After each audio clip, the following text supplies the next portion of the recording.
Welcome everyone, Christine here with a discussion about sieges in Total War Warhammer 3.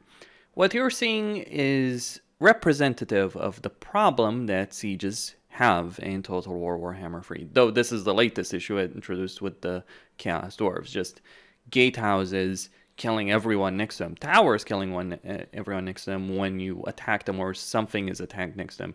Like, people have lost legendary lords attacking a unit on a wall. People have lost legendary lords, and like in this case, attacking gatehouse. So it was interesting because the unit on the gatehouse also got wiped out. Basically, it's like the hobgoblins just killed themselves and my lord in this case. That was pretty silly and ridiculous, but it is so representative of the larger issues that sieges have. Let me say this. Sieges are awful. And I don't expect that they're going to be fixed anytime soon. Why do I say that? Well, because Creative Assembly already put in a lot of time, effort, and energy to do a siege rework in Warhammer 3. And like many other ideas introduced in Warhammer 3, it plainly sucked. It sucks in a significant way. It sucks so badly what they did with the minor settlement battles that what CA was forced to do was kind of band-aided by effectively removing them from the game. Now, it would be great if they removed the defensive benefit that the defender gets when they're attacked in their settlement, because, I mean, it's a field battle at the moment. Now, that's still in the game. It's pretty silly, as I see it. But Creative Assembly's solution was like, oh, let's remove all the minor settlement battles. Yeah, that is a solution. Not really, because the problem still remains. And I don't necessarily expect Creative Assembly, after putting in so much time, effort, and energy, and money, crucially, into reworking sieges for Warhammer 3 would fix them. But I just have to wonder, what were they thinking? Were they thinking like, oh, constantly rebuildable towers and barricades were going to make the situation better? Remember, one of the reasons that they said they weren't giving us better city layouts, which really is what we would have wanted in the first place, the reason they weren't going to give us those things was because the AI couldn't handle it. And then they screwed the AI even further with the buildables. And guess what? It got a lot worse. There's pathfinding issues, there's AI issues, and it's really just annoying to have to deal with the siege in Warhammer 3 at the moment, because you know the AI is constantly going to build barricades just to screw with you, and that's not going to defeat you, it's just going to slow you down and make the whole thing really annoying to deal with. Because with all those barricades, you're just being funneled down choke points. I can win, especially if it's just a garrison in the city, but it isn't a fun experience. I don't know who could actually have fun playing these sieges. Maybe it's like player versus player situation, sure, but the way sieges are not fun. It's pretty bad in a lot of ways. It's bad for many factions that have range units. It's especially awful because if you have an army of range units, you can't just march into the settlement. You'll get slaughtered in the street fighting. Instead, what you do is you park all of those range units right outside the walls. You clear the walls so the towers aren't hitting you. If you have artillery, you destroy the wall towers and break open, put some gaps in them. Then you send lords and heroes through those gaps to lure the enemy into attacking there, and then your range units, your archer units, just kill everything in sight.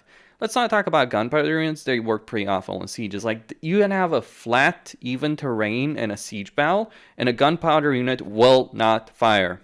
That hasn't been changed. I tested it out before the Forge of the Chaos Dwarfs came out, when I got early access to it. That has not fucking changed.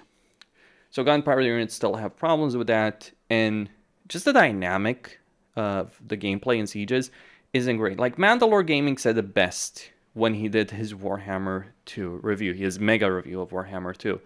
All of the dynamic gameplay, all of the wonderful options that you have in battles die at those gates. They still die at the gates. You are pushed as a player because you know most of your battles are going to be, most of the difficult battles, the ones that you could actually lose something, are not going to be the field battles, even against legendary lords. They're going to be the fucking sieges when those legendary lords are inside there, because you can lose a lot of troops there.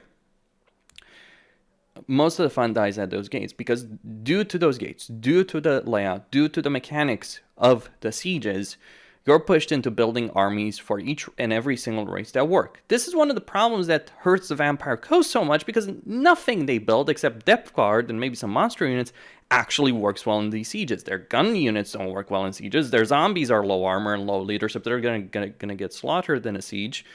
So instead, if you're playing Vampire Coast, you just rely purely on lords and heroes and artillery to kill everything in sight, and it isn't fun gameplay. That's one of their problems. It's an issue with Kislev, it's an issue with the Empire, it's an issue with the dwarves. Like, the dwarves, you might think, oh, they're great at sieges. Yeah, they're great at sieges by building a ton of quarrelers, killing everything in sight from beyond the walls. And let's not even talk about how bullshit it is that ranged units outside of the walls are significantly better at killing than the units inside of the walls. Like, yes, the units on the top of the walls do get range of advantage, but they don't get the defensive advantage. Well, they kind of do, but it's finicky at best. Like, some portions of the wall will offer protection, whereas others will not. It's that kind of situation, right? It's that kind of situation, whereas I feel like a unit on top of a wall should get significant defensive bonuses against ranged. It's not like anything of this is new. Like, we've had good sieges. In one game in Total War, they did siege as well, and that was Shogun 2.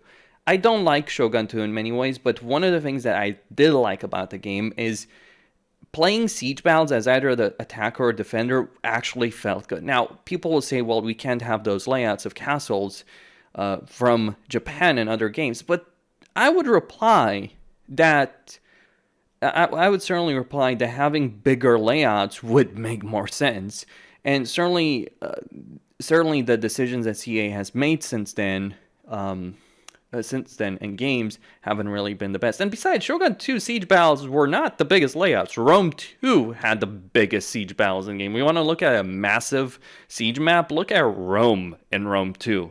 That is a massive map. That is a huge map. Hell, even Attila had better sieges than what we've gotten in Warhammer 3, because the buildables there were built before the battle. You had a certain number of slots and you can build stuff, and you didn't have this tower defense bullshit. I think, like, with the tower defense, they were like, oh, we're making a bunch of melee factions in the game, so let's not put them at the disadvantage. Well, I'm sorry, if Scarbrand is on the defense, he should kind of be at the disadvantage of being killed by ranged units, because if he gets in melee with those units, he's gonna slaughter the whole lot of them. But no, that's not what Creative Assembly thought about that process.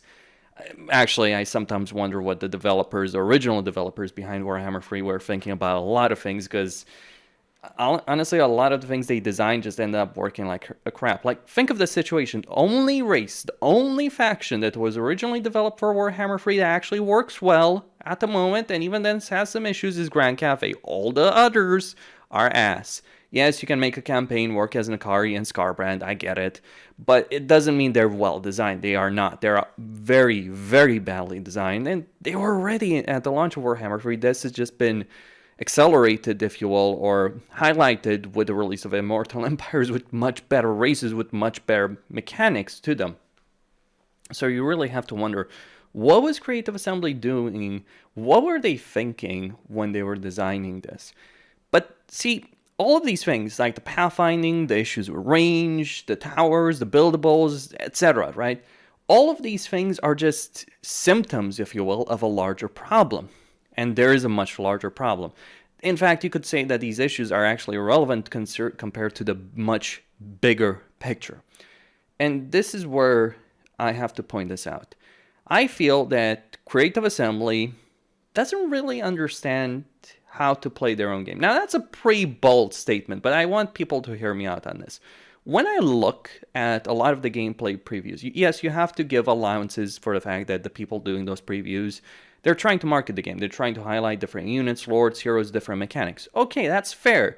But when you see them making decisions, or when you see them play and they make such terrible decisions, the only thing I can wonder is, like, is this how CA is playing the game? Because they're playing it badly, really badly. And this is not like a comment made in that, oh, just get good. No, this is a comment made because if they don't understand their own game and how to play it in the best possible way, then they're probably designing the game based on their assumptions, which are incorrect. And no half-decent player would play the way that Creative Assembly is doing in their previews. Like, look at the Chaos Dwarf previews. Oh, it's turn 60 and I can get a full stack of really good units. Any half-decent player would have achieved more, taken a lot more territory, expanded faster, gotten more things done quicker. Especially if we're talking about normal difficulty, which they were recording those previews on, let alone like a person like myself. You know, I don't want to compare myself to him because he's much better. But someone like Legend of Total War, he would have been conquering the entire map within 60 turns, if not the entire map. I mean, in 80 turns or so, no, in 60 turns, I was able to fight the final battle. But I had a vastly bigger empire. The only thing that slowed me down was doing the bullshit objectives in Realms of Chaos. But it just shows to me that CA doesn't necessarily understand their own game. Now, maybe it's just a marketing thing as opposed to how the developers play, but I've always gotten this impression and this has been for years, that they don't necessarily understand how people are going to play the game and how this game is going to be played optimally. The reason I say this, and the reason I highlight this especially, is look at sieges. Sieges do not exist in isolation. Battles do not exist in isolation in Total War. In general, they exist as part of a larger campaign. And guess what? In that campaign, you do not have the fucking time to sit around there for turns, 3 turns, 4 turns, 8 turns. Sometimes I see the AI besieging a settlement where they could just easily out-resolve it for 6 turns straight. And they're really screwing themselves over. And you gotta think, this is how Creative Assembly thinks that people are gonna do? That is the most stupid decision you could ever make as a player. If you're spending multiple turns besieging a settlement, you better have a good reason for it. And that reason is not that there's a garrison in there, but that there's a legendary lord in there with a powerful army that you just can't defeat. Like someone on Grimgore's level, for instance. That might make sense, right? That might make sense. But outside of that particular context, there is no situation in the world where wasting your time besieging a settlement ever made sense. Now, I think Creative Assembly understands this, and that's why we get instant attrition at the moment, but you still see the baffling AI decisions, which leads me to believe, is this how they think people are going to play the game? I mean, it's even more ridiculous when you see a situation where the AI is besieging a settlement, a provincial capital, and it's not the attacker, the AI attacker, that ultimately decides the course of things. It's the defender who tries and sallies out and gets destroyed and not resolved. That's even more baffling. But yeah, the problem is, that is not how you should play the game. Like, actually looking at the developers playing their own games and their own previews is one of the last things you should do. You should not try and copy the AI, because the AI doesn't know what the hell it's doing. That is a problem. What instead you should always be doing, if you're attacking a settlement, if you're in a siege situation, you always want, ideally, to take it on the same turn. If you're having to wait, you're waiting because you don't have a unit with siege attacker, you don't have a lord with siege attacker, so you can't attack instantly. And so you besiege in one turn, you build a ram, you attack it instantly, that's it. But the problem there is that we have this situation between like the battles and the campaign gameplay. Like on the campaign, we don't have time to wait around. The reason we don't is, even if we're just considering the faction we're at war with at that moment, that faction might send another army, might recruit another army, might have another lord running around.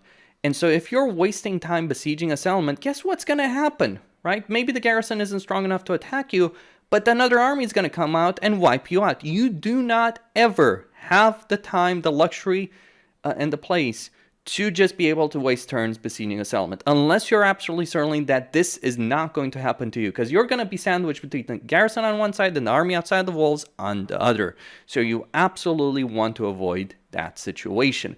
Furthermore, even if you don't have an army from the faction you're attacking at that time about to hit you in the side, you may have another faction that's going to look at that situation that's going to attack you, or you're going to have a faction you're going to have to fight in the near future that's expanding, getting more powerful.